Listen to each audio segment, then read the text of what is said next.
Welcome back to your channel AK biology. जैसा कि आपने थंबनेल में पढ़ लिया होगा कि क्या आज का टॉपिक होने वाला है। आज का टॉपिक होने वाला है बच्चों, आज का टॉपिक है सिलेबस से रिलेटेड, क्लास 12 के सिलेबस से रिलेटेड, यानी कि पूरा सिलेबस का ओवरव्यू हम जानेंगे और जानेंगे कौन से बुक से आप स्टडी कर सकते हैं क्लास 12 में। तो क्लास 12th में स्टडी करने के लिए और कॉम्पिटिटिव एग्जाम क्लास 11th और 12th में स्टडी करने के लिए और कॉम्पिटिटिव एग्जाम देने के लिए सबसे बेटर जो बुक होता है वो होता है एनसीईआरटी। एनसीईआरटी, हाँ नोट कर लीजिए बेटा, एनसीईआरटी ही सबसे बेटर बुक होता है। एनसीईआरटी के अलावा कोई बेटर बुक नहीं है, यानी कि एनसीईआरटी ही प्रेस्क्राइब किया जाता है कि जिससे हम स्टडी करें और बेहतर से बेहतर मार्क्स लाएं क्लास 11th और 12th में और नीट के कॉम्पिटिटिव एग्जाम में। तो आज हम बात करेंगे, चलिए हम अपने सिलेबस पे चलते हैं, उसके बारे में बात करते हैं कि क्या होता है सिलेबस क्लास 12th का।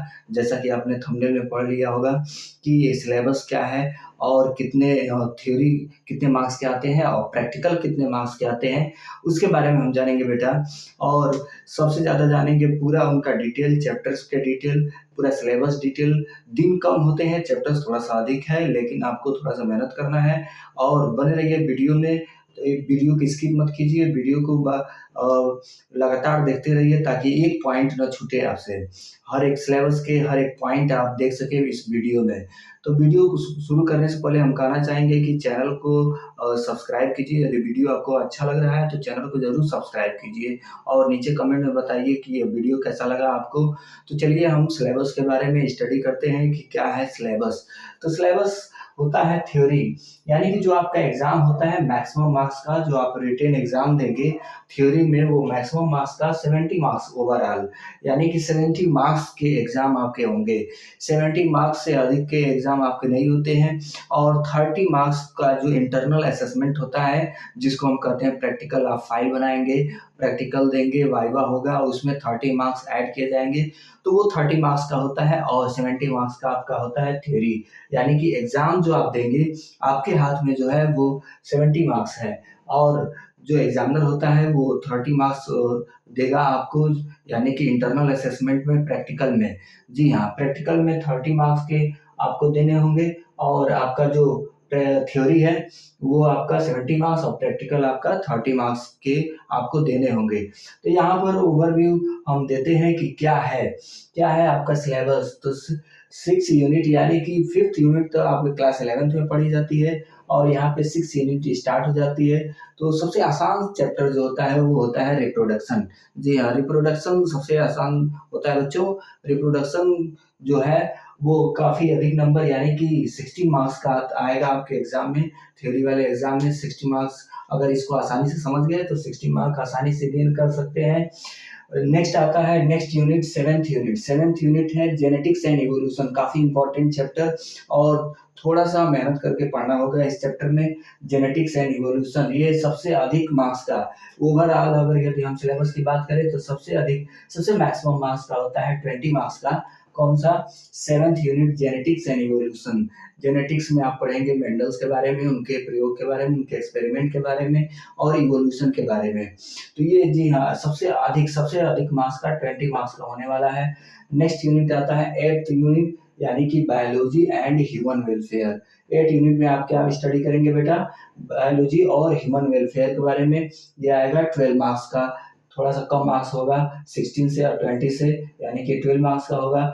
9th यूनिट आप पढ़ेंगे बेटा बायोटेक्नोलॉजी एंड इट्स एप्लीकेशन। सबसे ज़्यादा यानी कि मेहनत करना होगा आपको बायोलॉजी एंड इट्स एप्लीकेशन पर। बायोलॉजी इट्स एप्लीकेशन यानी कि जो यूनिट है ये आएगा आपका 12 मार्क्स का। 12 मार्क्स की ये होती है। नेक्स्ट आप और लास्ट जो यूनिट है 10th यूनिट, उसमें आपको पढ़ना है इकोलॉजी एंड एनवायरनमेंट। ये है 10 मार्क्स का, यानी कि सबसे कम मार्क्स का आता है इकोलॉजी एंड एनवायरनमेंट, लेकिन इम्पॉर्टेंस सबका बराबर है क्योंकि आपके हाथ में है 70 मार्क्स का बनाना थ्योरी में। तो 16 यूनिट, यानी कि 16 मार्क्स 6 यूनिट से 20 मार्क्स, 7th यूनिट से 12 मार्क्स, 8th यूनिट से 12 मार्क्स, 9th यूनिट से और 10 मार्क्स 10th यूनिट से। ओवरऑल जो होता है पूरा थ्योरी का एग्जाम होता है 70 मार्क्स का होगा आपका और प्रैक्टिकल उसमें ऐड किए जाएंगे 30 मार्क्स मैक्सिमम मार्क्स, जो ओवरऑल मिला करके 100 मार्क्स हो जाते हैं। तो आइए समझते हैं जो 6 यूनिट है 6 यूनिट रिप्रोडक्शन, उसमें कौन-कौन से चैप्टर आपको पढ़ने हैं, तो इसमें आपको पढ़ने हैं sexual reproduction in flowering plant. Plant में जो सेक्सुअल रिप्रोडक्शन होता है, उसके बारे में हम स्टडी करेंगे। जी हाँ, प्लांट में कैसे रिप्रोडक्शन होता है, फ्लावर के बारे में स्टडी करेंगे। फ्लावर्स के हर एक बारे में पूरा डिटेल स्टडी किया जाएगा। जी हाँ, तो उसमें फ्लावरिंग प्लांट के बारे में हम स्टडी करते हैं। और नेक्स्ट जो चैप्टर आता है human reproduction. Human reproduction chapter हम स्टडी करेंगे। सेकेंड सेकेंड इसमें स्टडी करेंगे ह्यूमन रिप्रोडक्शन, ह्यूमन में कैसे रिप्रोडक्शन होता है उसके बारे में हम स्टडी करेंगे। थर्ड जो इसमें चैप्टर आपको पढ़ने हैं रिप्रोडक्शन में, वो है रिप्रोडक्टिव हेल्थ। ये काफ़ी ज़्यादा इम्पोर्टेंट होता है ये तीनों चैप्टर, और काफ़ी आसान है। आप जब आगे बढ़ेंगे वीडियो में तो काफ़ी इजी लगेगा, काफ़ी ईजियर। इसके बाद जो वीडियो आएगा वो रिप्रोडक्शन पर ही आएगा। ये आज का जो वीडियो है वो केवल सिलेबस पे है, जैसा कि आपने पढ़ा होगा थंबनेल में। सेकंड यानी कि सेवंथ यूनिट जो है वो आपको पढ़नी है जेनेटिक्स एंड इवोल्यूशन। इसमें कौन-कौन से चैप्टर हमको कवर करने हैं? इसमें हमको कवर करने हैं principles of inheritance and variation. Inheritance और वेरिएशन के बारे में हमको स्टडी करनी है। फिफ्थ चैप्टर यानी कि इसमें नेक्स्ट चैप्टर पढ़ने हैं मॉलिक्यूलर बेसिस ऑफ इनहेरिटेंस। जो बेस इनहेरिटेंस की जो मॉलिक्यूलर बेसिस है उसके बारे में स्टडी करनी है। और लास्ट इसमें चैप्टर पढ़ना है जेनेटिक्स एंड इवोल्यूशन में इवोल्यूशन, जैसा कि नाम से स्पष्ट है लास्ट इसमें चैप्टर आएगा। 3 चैप्टर इसमें भी हैं और 3 चैप्टर रिप्रोडक्शन में भी हैं। इसमें पढ़ना है इवोल्यूशन। और नेक्स्ट यूनिट आएगी 8th unit biology and human welfare.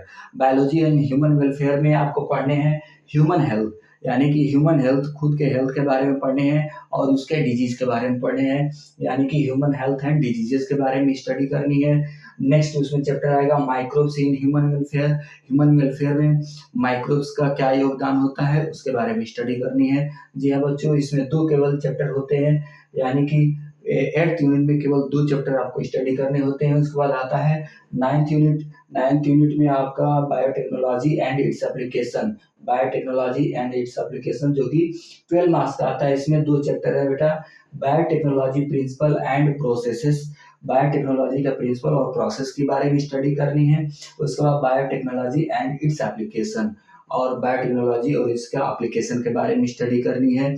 और लास्ट यूनिट जो बच जाती है वो है इकोलॉजी एंड इन्वायरमेंट। इकोलॉजी और इन्वायरमेंट में आपको 3 चैप्टर पढ़ने होंगे, यानी कि organism and population first chapter होगा, सेकंड चैप्टर इसमें इकोसिस्टम होगा, और थर्ड चैप्टर इसमें biodiversity and it's conservation. Biodiversity और उसका कंजर्वेशन के बारे में हम लोग स्टडी करेंगे।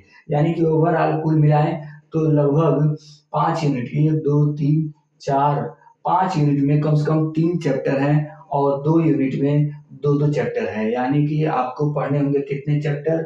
लगभग आपको 13 चैप्टर आपको पढ़ने हैं ओवरऑल मिला करके, सभी यूनिट मिला करके। जो 10 यूनिट है 6 से लेकर के 10 यूनिट है, उसमें पूरे आपको चैप्टर पढ़ने हैं 13। जी हाँ, 13 चैप्टर आपको पढ़ने होंगे पूरा ओवरऑल।